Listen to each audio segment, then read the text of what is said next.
hello, good morning everyone. Ayan, sino po yung mga tulog pa ngayon, gumising na at ang oras na. Sobrang init na, hindi ka na rin makatulog sa sobrang init po ng panahon ngayon. Ito tayo guys. Ano ba po ang niluto ko ng aking asawa. Yung canton po. Ang sweet canton. O yung almusal ko namin ngayon. Yung tulog ka pa. Tapos bigla ang ginising na. Ang malimpi na daw. Pero nangyari. Naibalik ko rin sa kanya. Siya rin ang malimpi. Siya rin nagluto. Kaya yung mga asawa dyan na hindi marunong magluto. Kaya magtuto na. Buti lang aking asawa marunong po magluto. At lahat ng mga gawain bahay marunong ko siya. Kaya tulungan na kami dalawa guys. Kasi mga anak ko namin puro lalaki. Tatlong lalaki kaya medyo hindi mo rin maasahan. Kailangan manermon ka muna bago gumawa sila ng mga gawain. Kung uuwi ka na sa bahay, dahil na kung trabaho ka pa rin gagawa ng mga gawain. Pag hindi ako manermon, hindi nila gagawin. Aking anak, maliligo na. Sabi ko, bago sila mag-dot-dot ng cellphone, maligo muna. Kasi mahirap na yung mapagod yung mga mata. Saka sila maliligo. Ay, naku. Yung mga mata nila na puro, imbes na dalawa ng mata, magiging 4. Kasi mga tataas na mga grado. Yung mga kabataan ngayon. Kami dati, hindi na kami sa cellphone yan.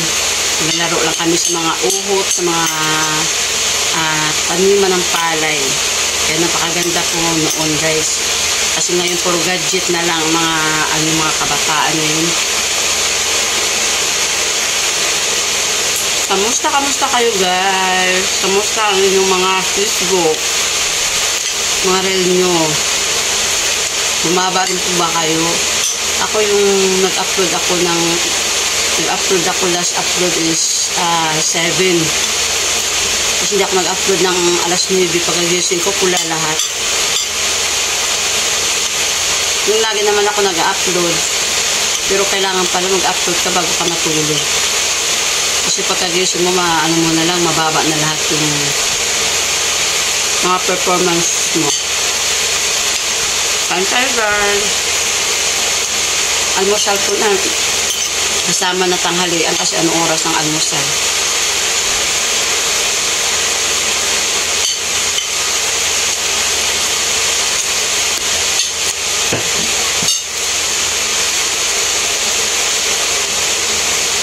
Kasi anong oras na yung lagi akong puyat. Isang linggo po ako laging 6 to 2 duty. Kaya laging nakakatamad gumising. Yung parang naiipon yung antok mo sa laging gising na maaga. Thank you tayo. Yan lang po. Thank you for watching everyone.